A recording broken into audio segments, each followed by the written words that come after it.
Hello everyone and welcome to my YouTube video. My name is Yasmin from psycheanalysis.com. In today's video, I decided to talk about why people are so in love with online shopping. From a business perspective, when I say online shopping, the first thing that comes to mind is how it has resulted in the downfall of many businesses. Companies like Forever 21, Sears, Blockbuster, and Toys R Us were all giants within their industries before their lack of innovation and refusal to keep up with technology resulted in their inevitable downfall. This video is mostly going to be focused on the social or cultural aspect of online shopping and how we lean into the craze and ultimately cause this behavior to keep increasing within our societies. So, although there are many aspects to online shopping, I will be focusing on fast fashion and the fast fashion industry specifically that is present online. Now, fast fashion clothing is usually based on the most recent fashion trends that are presented in Fashion Week. It's usually produced quickly and goes out of fashion just as quickly. When we talk about fast fashion, brands like Fashion Nova, Forever 21, Cheyenne, ASOS, Topshot, and most famous of all, H&M, really come to mind and are very present in that industry. Fast fashion brands are usually stereotyped to have cheap, poor quality, stolen designs. A lot of the fast fashion brands also have a very strong online presence where they usually use their platforms on social media, like those on Instagram, to advertise to people their clothing and to get people to buy from them. Alright, so let's talk about the 3 theories that I have for why we love online shopping. So the first theory is called group polarization. The next theory is upward social comparison, and the last one is what is beautiful is good stereotype. So let's start. Group polarization means that like-minded people reinforce one another's viewpoints. This phenomenon usually strengthens the opinions of each person within that group. As an example for group polarization, I'm going to be using Fashion Nova. Now, Fashion Nova, as I said earlier, is a fast fashion clothing company that a lot of celebrities and Instagram models wear and advertise on their social media platforms. It's a very popular brand with a very strong online fashion community. So, how Fashion Nova works is by sending items to Instagram models or celebrities and having them buy them for a discount. And then they feature those models on their Instagram pages. The Instagram model gains some fame from being published on their social media platforms, and usually they gain new followers from their feature, while the business gets free advertisement where people feel a sense of exclusivity behind the brand's name. This way, they manage to build a very strong community around their business while also boosting their sales. It's really an ingenious way of doing business. The group polarization that takes place is fully an advantageous step for the business in the right direction, while it pushes people to want to buy more things, either to be featured on the page or to be considered hot or on trend. People usually fluctuate towards what makes their egos grow and what makes them feel good. And if you think that by buying these clothes from these popular brands will make you belong to a group of attractive women, then that's what you'll probably do. It's a really simple concept and it usually plays on a lot of people's need or want to belong to a group of people. So moving on to the next theory that I have, it's called upward social comparison. Now, upward social comparison states that people compare themselves to those who are better off than they are. Upward social comparison isn't usually bad or necessarily bad, since it can inspire people to be more optimistic and motivate them to reach higher levels within their lives. However, when considering online shopping, it's easy to see how all the showing off done on social media could really get to some people.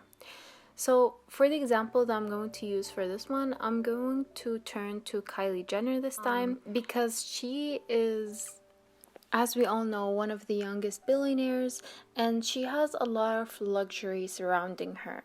So from cars to trips to shopping sprees, it's really all being flaunted on her social media accounts to the millions of followers that really keep up with what she's doing. Her showing off isn't necessarily bad. Of course, if she worked for something, she has all the right in the world to show off and put it on whatever social media platform that she wants. But what I'm interested in and what I'm focused on is how this is going to be reflected in her audience's psyche. When you see someone more successful than you want to have that success. Many people who followed Kylie Jenner will go on and purchase things that she recommends, regardless of the underlying reasons behind why they're purchasing them. Going back to the Fashion Nova example, the upward social comparison theory is also used within the Fashion Nova, where popular influencers on Instagram are asked to advertise the brand's clothes, hoping for people to go on and buy those clothes. And it usually works. Whether it's because they trust this person, or they like the piece of clothing, or they aspire to be as successful as the more quote unquote successful person, most people will likely follow celebrities and in turn buy things that they recommend.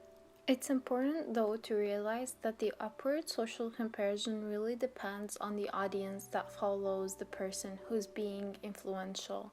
So, for example, if you advertise a piece of clothing to someone who's well established, they have a career, they have, things in their life all set up and great, they don't really need anything in their life and they're not really self-conscious, then that usually wouldn't work unless they go online and do the research and read the reviews.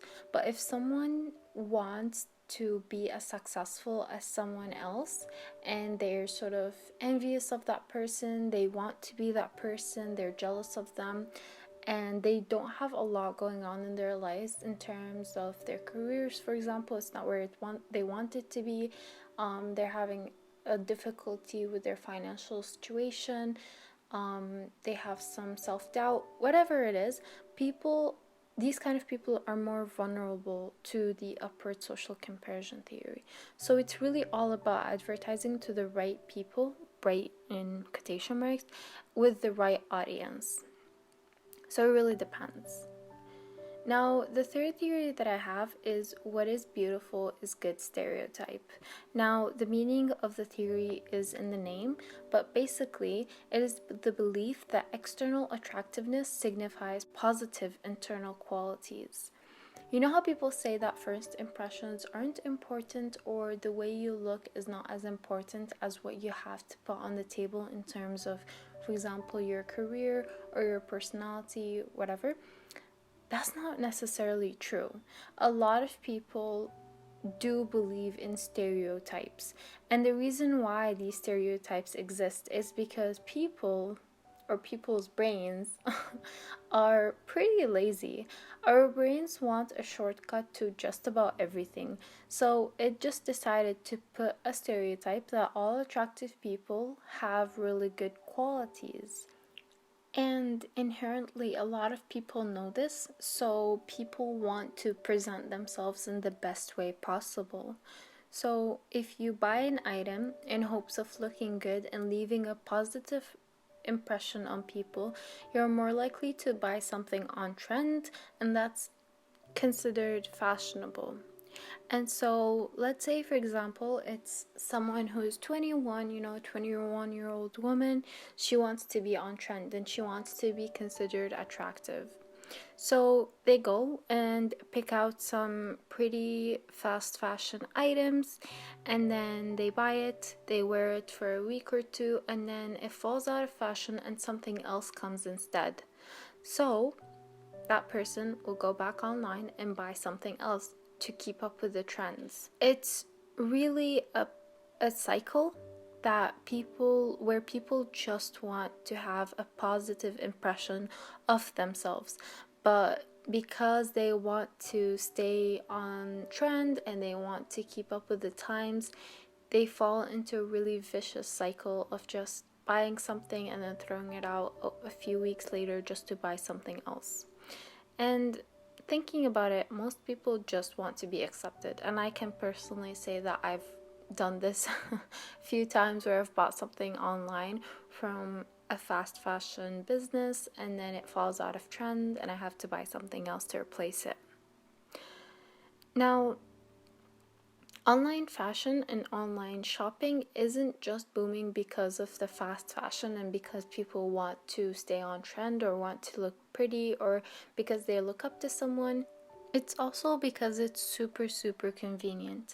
And especially now with the global pandemic that we're currently in, more and more people are going and turning to online shopping for not only the comfort but for the safety that it provides.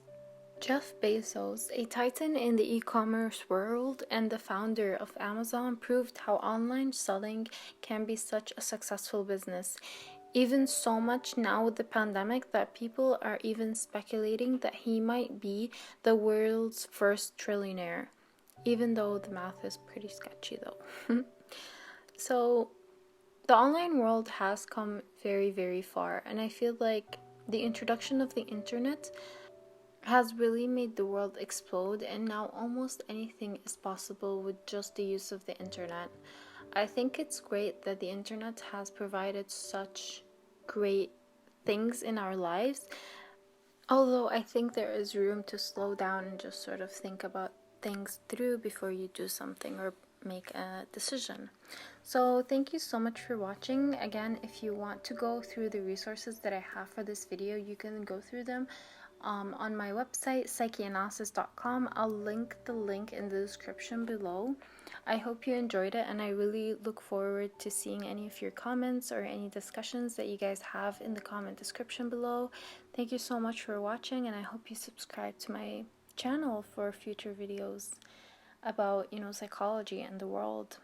Thank you, and I'll see you next time. Take care.